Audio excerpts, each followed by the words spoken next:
Voilà, donc nous sommes au mois d'octobre qui est, comme vous le savez, le mois consacré au rosaire depuis le grand pape Léon XIII. Et il m'a paru opportun de vous parler de cette prière si importante, la prière du rosaire. C'est une prière importante, on le voit à plusieurs signes que le rosaire est une prière importante.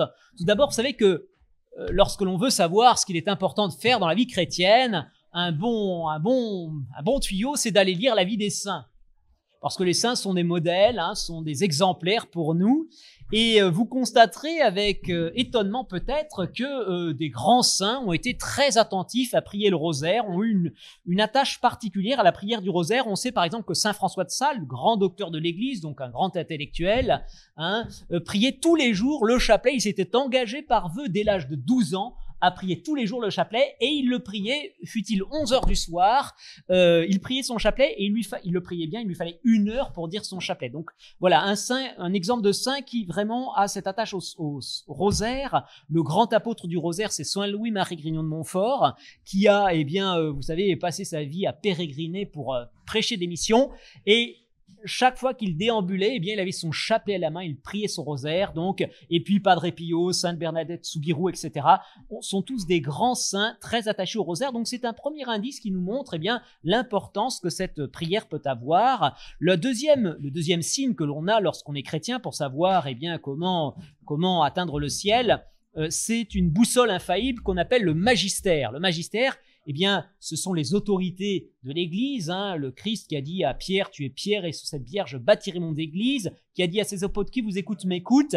Le magistère nous fait entendre, la parole de Dieu nous fait entendre ce que le Seigneur attend de nous. Or, là encore, vous avez, lorsque vous examinez les documents du magistère, une collection impressionnante de textes, encycliques, lestres apostoliques, exhortations apostoliques, qui, invite les chrétiens à prier le chapelet depuis Sixte IV, donc en 1478, qui a reconnu pour la première fois la première confrérie du rosaire, qui va donner à cette dévotion une expansion énorme dans la chrétienté, depuis le pape Léon XIII, qui a écrit, tenez-vous bien, pas moins de 16 encycliques sur la prière du rosaire, Jean-Paul II, qui disait que le rosaire était sa prière préférée.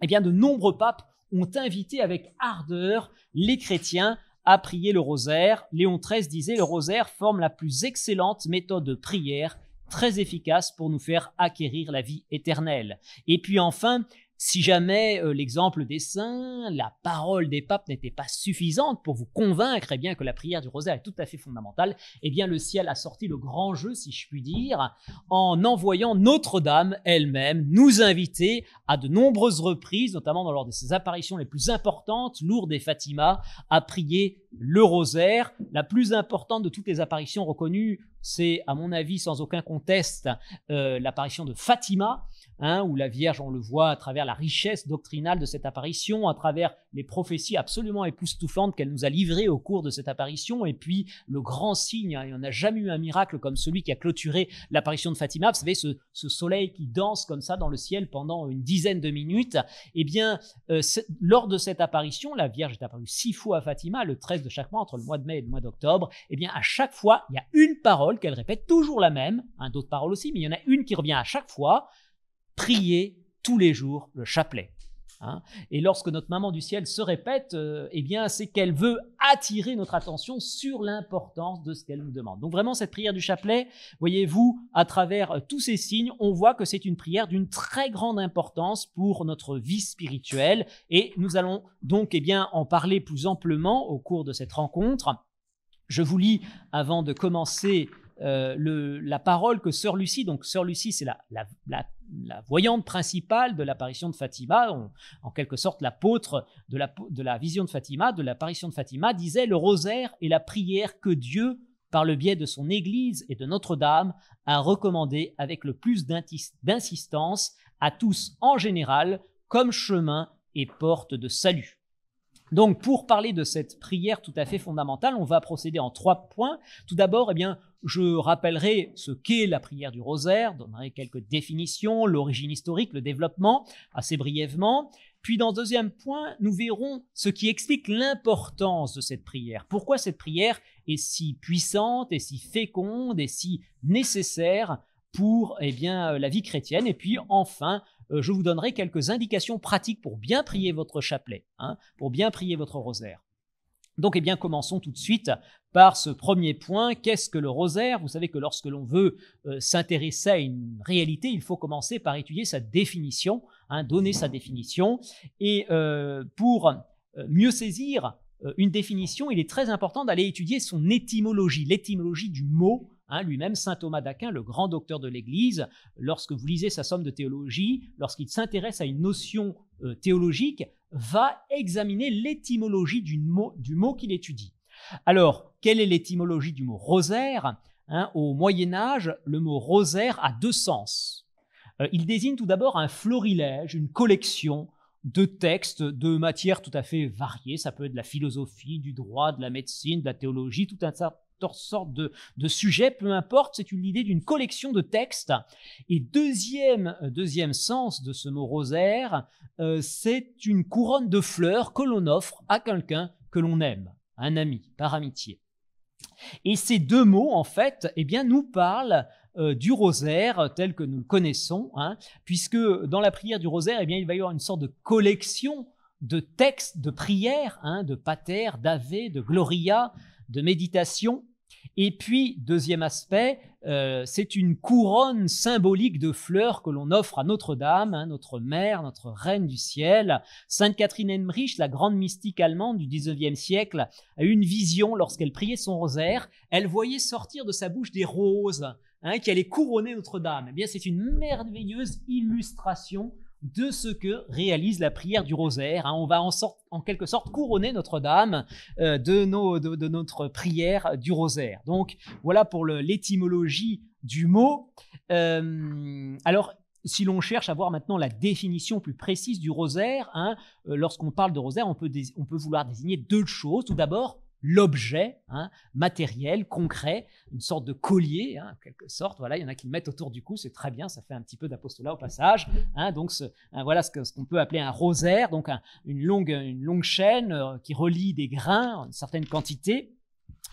Et puis, le chapelet représentant le tiers du rosaire. Et puis, sachant qu'en Italie, vous voyez, ils sont en Italie, en Espagne, ils appellent rosaire ce que nous, on appelle chapelet. Donc, il y a des petites nuances. Et la deuxième chose que l'on peut vouloir désigner, qu'on désigne en parlant du rosaire, c'est la prière elle-même, c'est-à-dire l'action de prier avec cet instrument, ou sans cet instrument d'ailleurs, les doigts. Bon Dieu a bien fait les choses, on a 10 doigts, donc ça permet de compter facilement les choses. Voilà les dizaines sur nos doigts. Voilà pour cette petite phase de définition. Quelques repères historiques, très brefs, rassurez-vous. Donc la récitation du rosaire, en fait, vous avez tous certainement en tête cette image que l'on retrouve dans de nombreuses églises. On voit Saint Dominique agenouillé au pied de Notre-Dame qui reçoit un chapelet. Alors, la vérité oblige à dire que certainement cet épisode n'est pas historique au sens strict, on verra dans quel sens il a une certaine vérité. Les recherches historiques sérieuses faites sur l'origine du rosaire montrent qu'au IXe siècle est apparue dans les milieux monastiques bénédictins notamment la coutume de prier des paters, des ave, des Notre Père, des Je vous salue sur des cordes à nœuds. Et spécialement, c'est une prière qui était réservée aux frères convers, c'est-à-dire les frères en général analphabètes, qui essentiellement étaient voués à des tâches matérielles dans leur couvent et n'avaient pas la possibilité de lire l'office divin en latin, et disaient ces prières, et ils en disaient dans un nombre assez symbolique, ils en disaient 150, pour faire en quelque sorte écho aux 150 psaumes que les frères de chœur, les clercs, priaient dans le chapelet. Donc voilà, prier dans le chœur. Donc un petit peu l'origine la plus ancienne, 9e siècle, notamment donc à partir du 12e siècle, c'est bien une coutume bien attestée dans l'ordre de Cîteaux. Et puis cette prière va se développer. Au 15e siècle, on a une nouvelle étape qui est franchie dans l'avènement du chapelet. Ça a lieu toujours dans les milieux religieux, chez les Chartreux, notamment en Allemagne, Dominique Hélion, qui va introduire la coutume de non seulement dire ces fameuses prières vocales, le Notre Père, le Je vous salue, mais en plus, avec une certaine régularité, d'introduire des méditations, des mystères de la vie du Christ. Et ça va être l'embryon de ce que vont devenir la méditation, la contemplation des mystères de la vie de Jésus. L'étape décisive dans l'histoire du rosaire, c'est un dominicain, le bienheureux Alain de la Roche, qui donc en en 1400, donc au XVe siècle, hein, va subdiviser ces fameuses cordes d'année en dizaines et introduire 3 séries de mystères, les mystères joyeux, douloureux et glorieux, hein, que l'on va être appelé à méditer dans chacune de ces dizaines. Et il va donner en fait au chapelet la forme qu'on lui connaît actuellement. C'est aussi lui qui fonde la première confrérie du rosaire, qui va se répandre comme une traînée de poudre dans toute l'Europe. À la fin de sa vie, hein, il y aura plus d'une centaine de milliers de confréries du rosaire qui vont vraiment populariser cette prière. Et de fait, l'ordre dominicain va vraiment devenir l'ordre promoteur de cette dévotion du rosaire, de cette prière du chapelet. Et c'est pourquoi la fameuse représentation de Saint Dominique recevant le chapelet de Notre-Dame, si elle n'est pas historiquement certaine et même plutôt douteuse, hein, je peux vous donner des raisons qui nous laissent penser que Saint Dominique n'a pas eu une apparition de la Vierge pour recevoir cet instrument du rosaire, hein, notamment le fait que les sources historiques, qui sont nombreuses, hein, du XIIIe siècle concernant la vie de Saint Dominique, ne font aucune mention de cette apparition. Et ces sources sont au contraire en général très, très désireuses de pouvoir apporter des événements surnaturels. Là, il n'y a rien. Donc, eh bien, on peut penser que ce n'est pas quelque chose d'historique. Et puis, par ailleurs, Saint Dominique est censé recevoir le chapelet sous la forme qu'on lui connaît actuellement. Or, nous savons que cette forme est plus tardive, hein, et le premier finalement à raconter cette apparition, eh bien, c'est le bienheureux Alain de la Roche, donc au XVe siècle, plus de 200 ans plus tard. Donc voilà, ce sont des éléments qui nous laissent penser que même si l'apparition n'est pas authentique, enfin le récit n'est pas authentique, il y a tout de même quelque chose de vrai dans cette représentation, c'est que vraiment dans l'ordre de Saint-Dominique, il y a eu cette coutume, eh bien, de répandre le rosaire, et aussi durant la vie de Saint-Dominique. Vous savez qu'il prêchait au Cathare, hein, donc ces gens qui niaient l'incarnation, hein, qui avaient une christologie très docette, hein, c'est-à-dire que le Christ, Dieu ne s'était pas vraiment fait homme. Et Saint-Dominique lutte contre cette hérésie en prêchant les mystères de la vie du Christ, hein, l'incarnation, la rédemption, et il fait suivre ses prédications de prière, je vous salue tel qu'il existait à l'époque, donc un petit peu plus bref, hein, de prière vocale. Et donc on a en quelque sorte l'embryon aussi du rosaire, hein, cette prédication des mystères du Christ suivie de prière vocale pour faire descendre dans nos cœurs, eh bien, la grâce du mystère. Donc voilà un petit peu pour situer ces origines historiques du rosaire. Voilà, petite précision. Donc, au cours des siècles, eh bien, la prière s'est enrichie, hein, de différents éléments, notamment au XVIIIe siècle. On va rajouter le Gloria Patri à la fin des dizaines. Et vous savez que je parlais de l'apparition de Fatima, qui a une grande importance pour le rosaire. Notre-Dame nous a fait rajouter une très belle prière à la fin de chaque dizaine, hein, au Mont Jésus, pardonnez-nous nos péchés, préservez-nous du feu de l'enfer, etc. Et c'est une prière dont on a eu la confirmation très récente, hein. Voilà, des frères ont eu l'occasion de participer à un exorcisme très récemment. Et la personne possédée était dans une pièce différente de l'endroit où les frères priaient le rosaire, et l'un priait les exorcismes. Et alors, ce qui était très frappant, c'est que lorsqu'il disait cette prière, hein, du Mont Jésus, la personne possédée, qui n'avait aucun moyen d'entendre ce qu'est la prière qui était dite, hein, au moment où cette prière était dite, c'était une éruption de blasphème, une violence qui était accrue, hein, preuve que cette prière était particulièrement odieuse au diable. Donc c'est une très bonne prière à dire et à ne pas omettre, hein. Voilà. Donc voilà, on a balayé rapidement, je dirais, ces éléments historiques concernant le rosaire. Alors, on va voir maintenant pourquoi, c'est un peu le cœur de la conférence, pourquoi cette prière est si bénéfique, si importante, si puissante. Il y a bien des raisons à cela. Tout d'abord, on peut remarquer que c'est une prière qui est composée d'excellentes prières, hein, même les prières les plus parfaites qui soient. Le Notre Père, qui est la prière enseignée par le Christ, hein. Lorsqu'on dit un chapelet, eh bien, on dit 5 à 6 Notre Père, déjà. Dans la prière, l'oraison dominicale, la prière parfaite, où l'on demande exactement tout ce qu'il faut. Et puis les Je vous salue Marie, qui sont aussi de très très belles prières, composées essentiellement de la parole de Dieu. Voilà.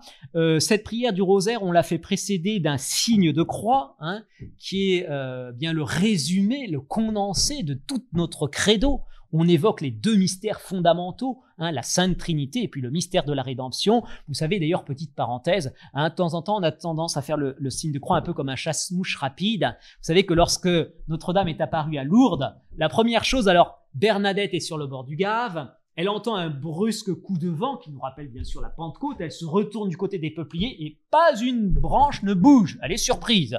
Il y a de quoi, effectivement, parce que quand il y a une rafale, normalement, ça fait bouger les arbres. Et là, elle se retourne vers le petit ruisseau qui la sépare de Massabielle, de la grotte. Et là, Akhéro, comme elle l'appelle, la belle dame lumineuse dans le rocher. Et alors, elle a peur, parce que qu'est-ce que c'est que cette apparition étincelante, surprenante? Quel est son premier réflexe? Très bon réflexe. Elle met la main dans sa poche. Pourquoi? Et bien sûr, vous l'avez compris, pour attraper son chapelet. Et elle veut faire ce que l'on fait lorsqu'on va dire son chapelet, c'est-à-dire un signe de croix. Et là, impossible de bouger la main. Et elle ne va pouvoir faire son signe de croix qu'au rythme de Akhéro, qui est dans la niche du rocher, et qui elle-même, avec son chapelet, va commencer à faire le signe de croix. Et alors, je vous le donne pour 1000, ce signe de croix, eh bien, il va durer plusieurs minutes. Ça va être un signe de croix extrêmement lent, très recueilli, très profond, plein du sens de ce qu'elle est en train de faire. La Vierge, quand elle apparaît, c'est pour nous rappeler des choses importantes et notamment l'importance de ce recueillement, de la conscience de ce qu'on fait lorsqu'on prie. Et pour la petite histoire, lorsque donc Bernadette va passer devant Monseigneur Laurence, l'évêque qui va mener l'enquête pour savoir si réellement la Vierge est apparue à Bernadette, il va lui demander de faire le signe de croix comme la Vierge lui a appris. Et alors Monseigneur Laurence, quand vous le voyez sur les photos, c'est un homme au visage très austère. Ça a pas l'air d'être un rigolo, comme on dit familièrement. Et en fait, en voyant le signe de croix de Bernadette, eh bien, il en avait les larmes aux yeux. Il a été extrêmement touché. Donc, eh bien, ça nous rappelle avec force, avec vigueur, cette attention que l'on doit avoir dans la prière, cette dévotion. Donc ce très beau signe de croix, c'est une prière. Souvent, il y a des gens qui vous disent « Ah oui, moi je peux pas prier, j'ai pas le temps ». Faites un signe de croix, c'est déjà une très belle prière. Le matin, lorsque vous vous levez, bon c'est vrai, parfois on est un petit peu en retard ou autre, donc on est pressé, eh bien au moins un beau signe de croix, un petit geste qui manifeste notre offrande de notre cœur à Jésus, ce qu'on apprenait à faire tous les enfants du 19e siècle, maintenant c'est un peu perdu, mais enfin il faut reprendre ces bonnes coutumes, on offre son cœur à Jésus, à notre Père, je vous salue, voilà, et on est bien parti pour la journée. Quand on commence une journée, eh bien on dit bonjour au bon Dieu, et c'est notre prière du matin. Voilà, donc signe de croix, Pater Ave Gloria, cette louange à la Trinité. Jean-Paul II, dans sa très belle exhortation apostolique sur la prière du rosaire, nous invite à prier cette doxologie, ce Gloria Patri, à le chanter en priant. Celui qui chante prie 2 fois. Donc voilà, 2 très bonnes prières qui composent le rosaire, le chapelet. Deuxième raison pour laquelle cette prière est vraiment une prière exceptionnelle, c'est que c'est une surpuissante prière d'intercession. C'est une surpuissante prière d'intercession. Pourquoi? Parce que c'est la prière de Marie. C'est la prière de Marie.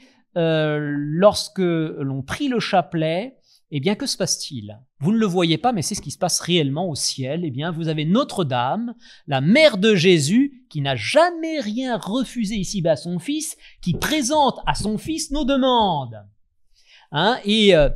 Comme le disait, c'était Sainte Gemma Galgani, qui, vous savez, c'est une grande sainte mystique du début du XXe siècle, qui voyait Dieu, qui voyait son ange gardien depuis l'âge de 3 ans. Ce qui est intéressant chez les mystiques, c'est qu'ils nous font voir le monde invisible que nous on ne voit pas. Et alors un jour, le Christ, elle apprend en fait qu'un homme qui est un sépulcre blanchi, c'est-à-dire quelqu'un qui va à la messe tous les dimanches, mais en fait qui est franc-maçon et qui fait même des actes d'ésotérisme et tout ça. Enfin vraiment, qui est complètement en contradiction avec sa foi, tout en présentant une façade extrêmement présentable. Bref, donc elle prie pour la conversion de cet homme. Et le Christ, qu'elle voit familièrement, lui répond « Il a trop abusé de ma grâce ». Réponse assez peu engageante.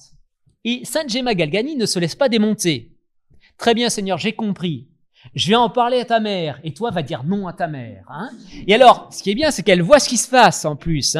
Elle voit la Vierge qui adresse un sourire à son fils, et sur l'heure même, l'homme allait se confesser. Donc, puissance d'intercession de Notre-Dame, elle n'a jamais rien refusé ici-bas à son fils et il ne refuse jamais rien. du moment que cela est bon, bien sûr. Hein. Si vous demandez voilà, des choses qui sont inconvenantes, elle ne vous exaucera pas. Hein. Si un petit enfant demande à son papa le grand couteau parce qu'il a envie de jouer avec, ben non, le papa ne donne pas parce qu'on sait que ça risque de pas faire du bien. Donc, eh bien, quand on a demandé à Notre-Dame ce que nous estimons être bon pour nous, eh bien, nous pouvons être tranquilles, nous pouvons dormir sur nos deux oreilles. Si c'est vraiment bon pour nous, elle nous l'obtiendra, elle nous l'accordera. Hein. Donc, surpuissante prière d'intercession à Lourdes, quand Bernadette prie le chapelet, vous savez qu'elle voit justement ce qui se passe. Hein. Donc, les lèvres de la Vierge bougent lorsqu'elle prie le Notre Père. Hein. Notre-Dame présente ses demandes. Évidemment, par contre, elle ne prie pas le Je vous salue Marie, la Vierge Marie. Hein. Ça n'aura pas beaucoup de sens. Hein. Mais elle, en même temps que Bernadette égrène son chapelet, elle aussi le dit en même temps, hein, et donc elle intercède pour nous, c'est la toute-puissance suppliante, comme l'appelait Saint Bernard, hein, et d'ailleurs, vous savez que l'histoire de l'Église nous montre des exemples, hein, des faits tout à fait fabuleux de cette puissance d'intercession du rosaire. Vous savez qu'à l'origine de la fête du rosaire, donc de 7 octobre, hein, il y a en fait une victoire tout à fait inattendue, hein, une victoire navale, la bataille de Lépante en 1571 sur la flotte ottomane, invaincue sur mer depuis plus d'un siècle, hein, 400 galères turques face à 200 chrétiennes, rassemblées péniblement à l'appel du pape Saint Pie V, hein, avec voilà toutes sortes de nations un peu concurrentes, les Vénitiens, les Génois, les Maltais, les galères pontificales, les Espagnols. Ça fait une espèce d'amalgame un peu qui tire à à dia. Il y a des concurrences. Bref, c'est loin d'être gagné d'avance. Hein, et le grand pape Saint Pie V comprend que à vue humaine c'est perdu. D'ailleurs, le grand sultan a promis, hein, une promesse assez peu ragoûtante, de pendre le pape avec ses propres tripes sur l'autel de Saint-Pierre. Donc, programme assez peu réjouissant. Et Saint Pie V, bien conscient de la menace, demande à toutes les confréries du Rosaire, hein, de l'Europe de s'unir pour demander la victoire. Hein. Donc, cette flotte chrétienne donc est partie de Venise. Sont 200 glaciers, ils sont en inférieur numérique très net par rapport aux Turcs.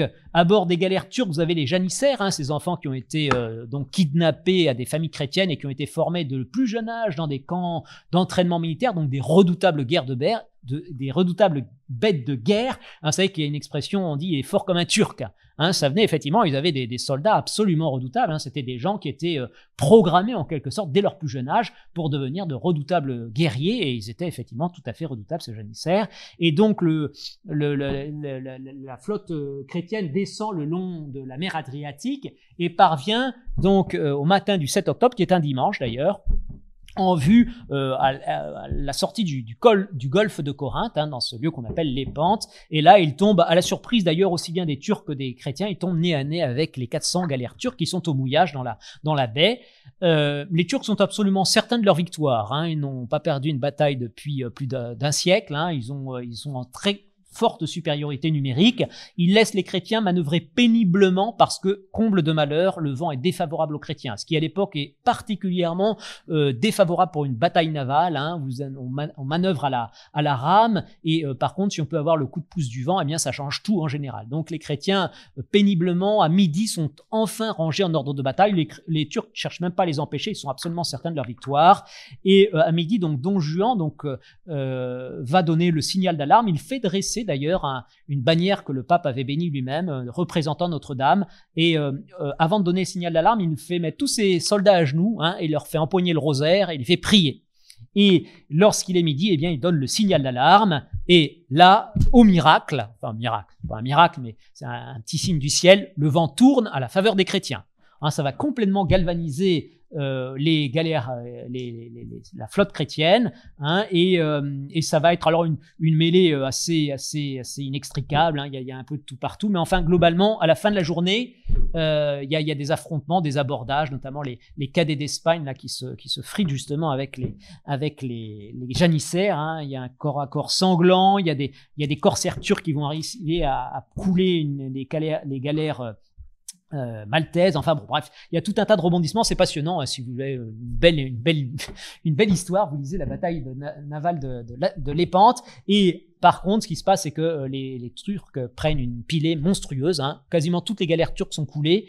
La flotte turque est quasiment anéantie. Il leur reste 30 galères à la fin de la journée qui ont réussi à s'échapper. Les galères d'un barbaresque algérien qui a réussi à fuir, un corsaire. D'ailleurs, c'est un Sicilien apostat qui était passé corsaire musulman. Enfin voilà. Donc c'est une histoire tout à fait passionnante. Et le soir même, donc Saint Pie V est en conseil, en consistoria, dans un consistoire avec ses cardinaux. Et soudain, il se lève, il va à la fenêtre, il revient tout radieux en disant: alors on remercie le Seigneur, nous avons remporté la victoire. Il a été surnaturellement averti de cette victoire et c'est lui donc qui a institué au 7 octobre, en mémoire de cette mémorable victoire, la fête de Notre-Dame de la Victoire qui a été convertie par son successeur Grégoire XIII en Notre-Dame du Rosaire, qui est donc devenue une fête liturgique. Donc pour célébrer la victoire, Saint Pie V ne s'y est pas trompé. Ce n'est pas l'habileté des marins chrétiens, ce n'est pas la puissance de feu de leurs canons, ce n'est pas la pugnacité de leurs soldats qui a remporté la victoire, mais c'est vraiment une assistance du ciel de Notre-Dame spécialement. On a été comme ça à plusieurs reprises dans l'histoire de la chrétienté, on a touché du doigt en quelque sorte la puissance d'intercession de Notre-Dame, et notamment, vous voyez, dans les temps critiques. Jean-Paul II, dans son exhortation apostolique, rappelle que la prière du rosaire est spécialement utilisée dans les temps difficiles. Alors, si nous ne sommes pas actuellement dans des temps difficiles, eh bien, je ne sais pas où nous sommes. Donc, vous voyez, c'est vraiment le moment de nous accrocher à notre rosaire. Léon XIII, je vous en ai parlé, a écrit 12 encycliques sur le rosaire, et 16 documents pontificaux. Et pourquoi Léon XIII est particulièrement donc grand pape, Léon XIII, c'est lui qui remet à l'honneur notamment les études de saint Thomas d'Aquin, qui va donner une impulsion tout à fait extraordinaire à l'Église à la fin du XIXe siècle. Eh bien, pourquoi s'attache-t-il tellement à la prière du rosaire ? Eh bien, parce qu'il a bien conscience que les temps sont durs. C'est la prise des États pontificaux par la Maison de Savoie. C'est le début de doctrines politiques athées, le marxisme, le matérialisme, le scientisme. On est vraiment dans une époque très difficile, et c'est pour ça qu'il va écrire un nombre considérable de documents pour inviter le peuple chrétien à saisir leur rosaire, à prier le chapelet, à demander à Notre-Dame, parce qu'à vue humaine, ça semble bien difficile, bien compromis tout cela. Et donc, cet appel, il est toujours valable pour nous. Donc, je vous donne quelques autres dates de grandes victoires du rosaire. Un siècle plus tard, c'est toujours les Turcs qui menacent l'Europe. En 1683, Vienne est encerclée par 250 000 soldats turcs, et ils vont être libérés par Jean Sobieski à la charge de ces fameux hussards polonais qui chargent avec le rosaire à la main, et une arme aussi, parce que le rosaire, c'est voilà, ça il faut aussi quand on se bat avoir les éléments efficaces pour se battre. Mais voilà. Il a engagé le combat avant donc ils ont commencé à 2h du matin, ils ont commencé par la messe et la prière du chapelet. Et puis ensuite, ils sont partis contre les hordes turques qu'ils ont chassées, ils ont libéré Vienne. Si vous voyez, à plusieurs reprises, on a vraiment frisé la catastrophe à cette époque-là, parce que le programme, c'était de répandre l'islam dans toute l'Europe. Et si effectivement les Turcs, en 1571, en 1683, étaient parvenus à leur fin, eh bien probablement que nous ne serions pas là aujourd'hui. Donc, Deo gratias à Notre-Dame. Et puis, voilà, on a d'autres victoires du rosaire connues aussi, celle de Léon XIII. Vous savez que Notre-Dame de Louis XIII, la fameuse église qui s'appelle Notre-Dame des Victoires ici, c'est un ex-voto en quelque sorte de Léon XIII, qui estimait que ces victoires victorieuses, enfin ces batailles victorieuses sur les protestants avaient été obtenues par la prière du rosaire, notamment la délivrance de La Rochelle. Il a fait entrer en tête les soldats, les dominicains, qui priaient le rosaire. Voilà. Et puis vous avez aussi, au moment de la fin de la Première Guerre mondiale, c'est également une victoire du rosaire. Notre-Dame avait promis: seule la prière du rosaire vous permettra d'obtenir la paix, etc., etc. Et puis l'Autriche alors ça, c'est pas tellement connu. En 1955, l'Autriche a été libérée en fait de la menace communiste. Il était quasiment sur le point de tomber dans l'escarcelle du pacte de Varsovie.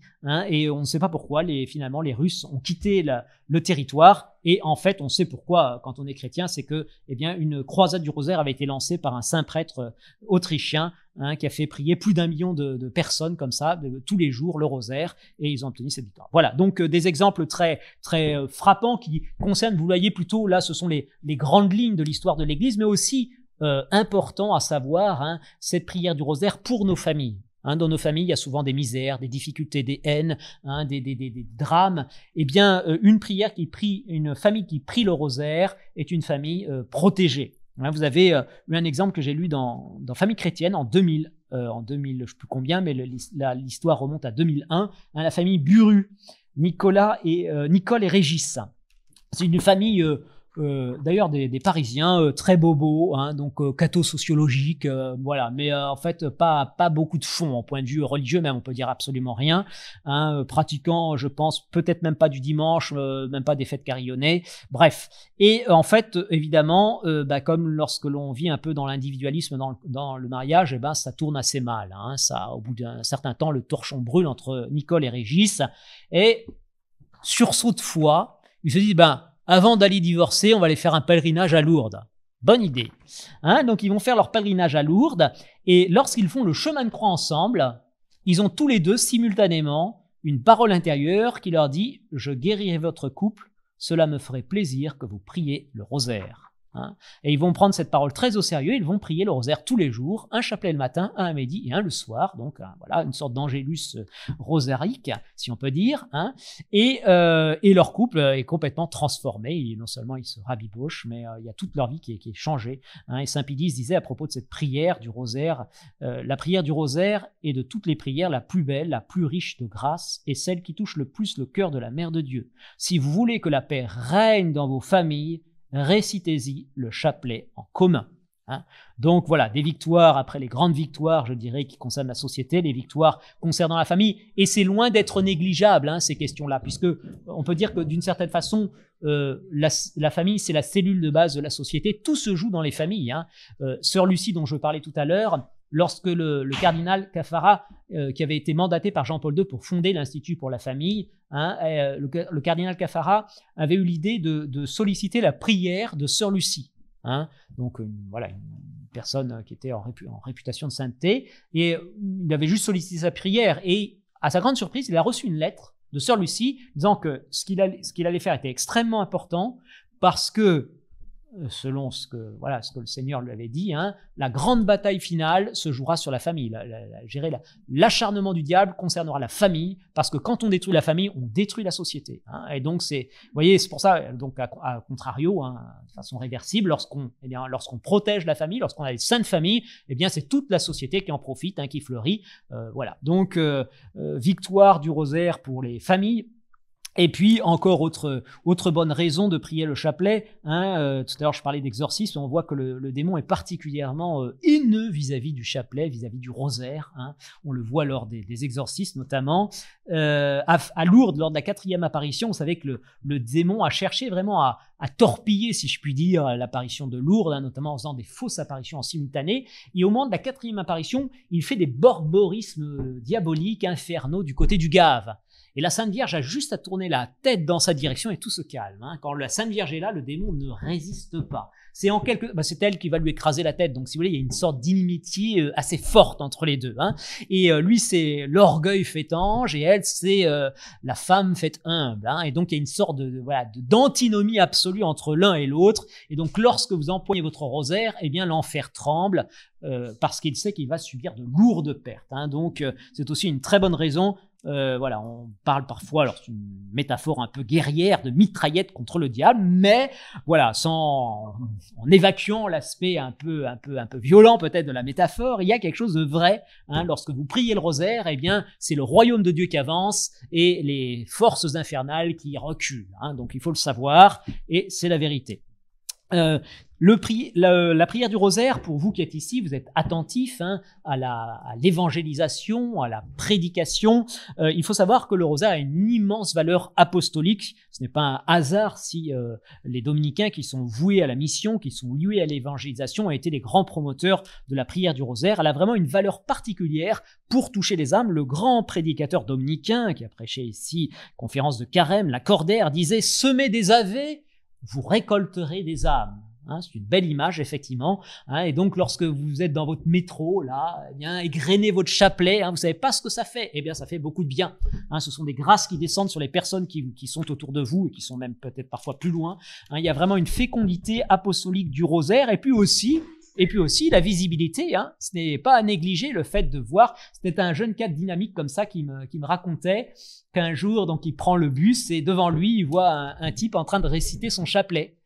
Et lui qui était avec son téléphone, il se dit Ah ouais, bah oui, il a raison, il a tout gagné. Moi, je suis en train de, il est en train de marquer des points et moi, je suis complètement à côté de la plaque avec mon téléphone. Et du coup, eh bien, il a rangé son téléphone, il a empoigné son chapelet et maintenant, plutôt que de perdre son temps durant les trajets, eh bien, il égrène son chapelet et donc, eh bien, il y a la fécondité de la prière et puis il y a l'exemple, l'évangélisation et peut-être qu'à travers son exemple, eh bien, il va susciter d'autres chrétiens un peu timorés, qui ont le chapelet dans la poche et qui ne veulent pas le sortir, eh bien, qui le présentent. Il faut pas avoir peur d'afficher la couleur, et ça, voilà, c'est une valeur. Et puis voilà, donc c'est une excellente chose à faire pour l'évangélisation. On voit, c'est assez frappant. Voyez, le bon Dieu, évidemment, il n'a pas besoin de la Sainte Vierge, le bon Dieu, il peut faire tout directement, mais il aime mettre sa maman en avant. C'est normal, quand on aime quelqu'un, bien, on veut le mettre sur la sellette. Et donc le bon Dieu aime à passer par la Sainte Vierge pour toucher les âmes. C'est un jeune qui vient de rentrer chez nous, il est postulant, il est suédois, papa complètement athée, persuadé que les religions, c'est la cause de toutes les guerres. Et son fils est converti d'une façon assez extraordinaire, voilà. Et alors, ce père avait un projet. En fait, il bâtissait sa maison depuis 16 ans, vous voyez. Donc, c'était vraiment l'enfant de sa vie, sa maison. Et en fait, il y a eu toute une histoire familiale difficile. Et la banque l'appelle un jour en disant c'est terminé. Faut que vous vendiez votre maison parce que là, vous n'allez pas pouvoir rembourser les prêts, etc., etc. Donc lui, c'est vraiment le monde qui s'effondre parce que quand vous êtes matérialiste, il y a que la maison, la femme et la voiture. Donc, quand on vous dit la maison c'est terminé, c'est votre monde qui s'effondre. En gros. Et donc, son fils, qui avait déjà rencontré le Christ, a une voix intérieure qui dit « Offre-lui une médaille miraculeuse ». Puis il dit « non, quand même là, c'est un peu gonflé, mon père qui croit absolument pas, qui est persuadé, offre-lui une médaille miraculeuse ». Et puis finalement, il se fait violence et il dit « Tiens papa, je te donne ça », et puis il prie un peu la Sainte Vierge. Et le soir même, donc, ce papa se décide à dire « Bon, Marie, si tu peux quelque chose pour moi, aide-moi ». Et le lendemain, la banque l'appelle en disant « Oui, en fait, pas de problème pour votre maison, vous pouvez garder. » Et du coup, ça l'a quand même beaucoup troublé. Et maintenant, il est rentré en contact avec des Suédois, il est rentré en contact avec des jésuites suédois. Voilà, et il est en discussion, il est en chemin certainement. Ça se finira bien, j'en suis persuadé. Quand le bon Dieu touche un fils, c'est aussi pour toucher toute la famille. Et donc, voilà. Donc, vous voyez, il est passé par Marie, médaille miraculeuse aussi. Il faut avoir toujours sur soi ses munitions, comme disait Saint Maximilien Kolb, pour donner ces médailles, en expliquant aussi, voilà, d'avoir confiance en la Sainte Vierge, de la prier. Donc, fécondité de l'intercession de Marie pour toucher les âmes. Et puis, rosaire, le rosaire, c'est aussi un merveilleux rempart contre l'hérésie. Vous savez qu'il y a une ancienne liturgie qui dit toi seul as vaincu toutes les hérésies, la Vierge Marie. Il y a une grâce particulière de la prière du rosaire pour tenir ferme dans la foi. C'est d'ailleurs aussi pour ça qu'il faut particulièrement nous accrocher à nos chapelets dans ces temps difficiles pour notre foi. Alors pourquoi la prière du rosaire est particulièrement efficace? Eh bien, pour tenir ferme dans la foi. Pie XII le disait, parce que le rosaire est l'abrégé de tout l'évangile. Et le cardinal Newman disait que le rosaire, c'était en quelque sorte le credo tourné en prière. Il y a vraiment dans l'évangile, en fait, dans le rosaire, eh bien, on contemple tous les grands mystères de notre foi et mystères du Christ avec Marie, qui a une valeur particulière pour nous introduire dans l'intelligence de ce mystère. Et de fait, on voit, voyez-vous, des gens qui ont été, par exemple, privés pendant des siècles de prêtres, ce qui est pourtant important, les sacrements, pour pouvoir persévérer dans la foi. Vous avez un exemple célèbre qui est vraiment très frappant, c'est celui des Japonais. Les Japonais, vous savez qu'à la fin du XVIe siècle éclate une très violente persécution contre les chrétiens au Japon. Le Japon ferme ses frontières, il va instituer une police politique redoutable qui traque les chrétiens, qui massacre tout ce qu'ils trouvent, et aucune nouvelle depuis 250 ans des éventuels survivants chrétiens qui auraient pu se trouver au Japon. Et lorsque le père Petitjean des missions étrangères de Paris obtient, après la menace des Américains sur le Japon pour ouvrir leurs frontières au milieu du XIXe siècle, en 1856, si mes souvenirs sont exacts, donc le père Petitjean arrive à Nagasaki où il fonde une église, et après quelques mois, il a la surprise de voir entrer dans son église des Japonais qui observent, qui regardent, qui sortent, qui reviennent. Et puis un jour, ces Japonais l'abordent et lui posent 3 questions. Est-ce que vous honorez la Mère de Dieu? Oui. Bien.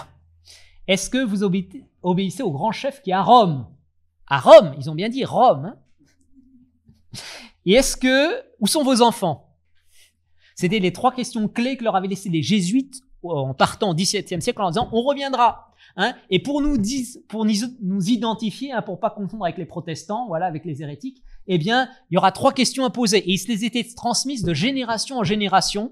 Hein. Et alors, comment ils ont tenu? Alors, ils ont eu quand même 2 sacrements, les 2 sacrements qu'on peut avoir sans prêtre. Hein. Le sacrement de baptême, bien sûr, tout le monde peut baptiser en cas de nécessité, et puis le sacrement de mariage, il n'y a pas besoin de prêtre pour se marier, en temps exceptionnel, bien sûr, hein, et donc, et puis la prière du chapelet. Hein. Ils ont eu la prière du chapelet pendant 250 ans, sans enseignement extérieur, ils ont maintenu la foi, et quand, eh bien, les missionnaires des missions étrangères sont arrivés, ils les ont retrouvés, donc vous imaginez un peu, quand même, c'était quelque chose d'assez fabuleux, hein, ça nous prouve cette efficacité du rosaire pour tenir ferme dans la foi et dans nos temps difficiles. Vous avez quasiment la même anecdote qui est arrivée comme ça à des chrétiens. C'était à l'époque du rideau de fer, hein, donc du communisme, avant que le mur ne tombe. Des chrétiens étaient venus voir comme ça Monseigneur Meissner, donc qui était l'évêque de Cologne à l'époque, hein, en disant nous on n'a pas de prêtre, on n'a rien. Et Monseigneur Meissner leur avait tendu un chapelet avec ça, vous avez tout. Hein, et il leur avait dit, eh bien, c'est par le chapelet que vous tiendrez dans ces temps difficiles, dans ces temps de persécution. Et bien, pour nous aussi, hein, dans nos temps difficiles, il nous faut nous accrocher à notre chapelet. Voilà, donc, autre bonne raison pour laquelle il faut prier le chapelet. Et puis, le chapelet, comme le disait le bienheureux Bartolo Longo, hein, ce grand apôtre du rosaire, vous savez, qui a refondé, donc c'était quelqu'un qui arrive de très loin aussi, puisqu'il était prêtre spirit, hein, il avait versé dans le spiritisme à un très haut niveau, hein, il a failli devenir fou, comme on devient fou en général lorsqu'on s'adonne à ce genre de pratique, hein, le démon, alors là c'est vraiment le démon qui est en ligne directe, et il a fini, enfin voilà, la grâce l'a rejoint, il s'est converti en se confessant à un dominicain qui a eu très peur, qui a cru que c'était un assassin qui venait lui tordre le cou parce qu'il ressemblait à rien, avec une barbe impressionnante, hein, des yeux caves, un air, voilà, il faisait peur à voir, et il s'est converti, et à partir de là, il a vraiment une très grande dévotion au rosaire. C'est lui notamment qui va fonder refonder le sanctuaire de Notre-Dame de Pompéi, Notre-Dame du Rosaire, et il avait cette belle chaîne, il avait cette belle image que Jean-Paul II cite dans son exhortation apostolique sur le rosaire, hein, il disait, le rosaire c'est la chaîne qui nous relie au ciel, hein, quand vous accrochez à la chaîne, en bas, celle du rosaire, eh bien, en haut du ciel, vous avez Notre-Dame qui est là-haut, qui vous tire vers le ciel. Hein. Donc, c'est une belle image, un chaîne qui nous hisse vers le ciel. Et puis, le rosaire, c'est aussi une très bonne prière parce qu'elle est pour tous. Hein, la prière pour tous, on aime bien à notre époque ces expressions, voilà, manif pour tous, etc. Hein, c'est effectivement une prière pour tous. Hein. Voyez-vous, l'office divin, bon, c'est pas forcément accessible à tout le monde. C'est évidemment une fabuleuse prière puisque c'est la prière même de l'Église, donc il y a une valeur objective tout à fait exceptionnelle, mais c'est pas toujours facile et possible de le dire commodément. L'oraison, bien, il faut une certaine maturité spirituelle, là aussi, pour faire oraison, hein, c'est pas évident. Et puis, on peut avoir, tout simplement, il y a des gens qui ont beaucoup de mal à fixer leur attention, qui ont l'imagination qui papillonne facilement, et donc l'oraison est une prière difficile, voire impossible pour certaines personnes. Le chemin de croix, bien, c'est une très belle prière, mais il faut en avoir un physiquement pour pouvoir le faire. Alors que, voyez-vous, le rosaire, bien, c'est une prière qui convient à tous, enfants, adultes, personnes âgées, des gens simples comme Sainte Bernadette Soubirous, ou des grands savants comme Louis Pasteur qui priait tous les jours son chapelet, ou des gens même très affairés comme le général Foch, hein, qui a prié tout au long de la Première Guerre mondiale son chapelet. Et on disait mais bon, quand il y avait quand même les moments les plus durs, ben c'est là que je les doublais. Hein, je disais 2 fois plus de chapelet à ce moment-là parce que voilà. Donc voilà, cet investissement dans le chapelet, hein, ça c'est une prière pour les pauvres, pour les riches, pour les malades, pour les bien portants, accessible à tous. Hein, c'est facile, donc en tout lieu aussi, on peut prier le chapelet, en toute situation, que ce soit sur le poteau d'exécution ou en famille, à la messe ou au travail, en voyage ou en vacances, durant les nuits d'insomnie ou en plein jour, bref, on peut prier le chapelet absolument tout le temps et partout. En plus, c'est très facile de l'avoir au fond de sa poche, hein, et même si on n'a pas au fond de sa poche, eh bien on a les 10 doigts, comme je dis, qui peuvent nous permettre de dire les dizaines. Donc voilà, bref, vraiment une prière facile. Et d'ailleurs, vous voyez, je pense, Sœur Lucie se demandait pourquoi la Vierge avait tellement incité à prier le chapelet, alors que bon, comme je l'ai dit, la prière de l'office divin, c'est une prière objectivement supérieure à la prière du chapelet, hein, prière de l'Église, la prière du Christ. Eh bien, en fait, elle donne toutes ces raisons. Hein. C'est une prière facile, simple pour tout le monde. Hein. Et personne, autant l'office, eh bien, on peut trouver des bonnes raisons pour avoir du mal à le dire, autant le chapelet, on peut pas trouver de bonnes raisons, hein, pour ne pas le dire. Donc voilà pourquoi Notre-Dame a tellement insisté. Hein, et quand Notre-Dame nous demande quelque chose, il faut vraiment l'écouter attentivement, hein, parce que bien elle sait pourquoi elle nous dit cela. Elle le sait et elle sait que c'est important pour nous.